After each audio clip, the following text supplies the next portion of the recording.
Kumusta po? Narito po ulit ang update natin para sa lagay ng ating panahon ngayong umaga po ng April 19,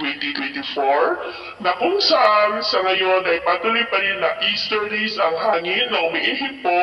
sa malaking bahagi ng ating bansa habang lumalakas po yung ITZZ o yung Intertropical Convergence Zone na nasa southeastern part po ng Mindanao na magdudulot ngayong araw ng makulimlim na kalangitan with isolated rain sa ilang bahagi po ng Mindanao. And within that ITZZ ay nakapanaw po ang LPA na nasa silangang bahagi po ng Davao Region gaya po na inyong nakikita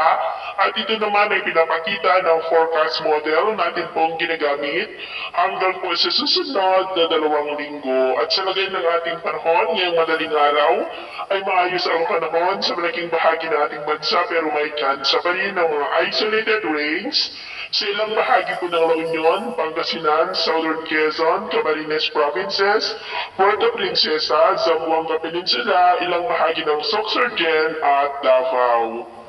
At mamaya po ay sisikat ang araw sa malaking bahagi ng ating bansa pero may tsansa pa rin ng mga isolated rains sa ilang bahagi po ng Polillo Island, Camarines Sur, Catanduanes, Romblon, Zamboanga Peninsula, Sorsogon,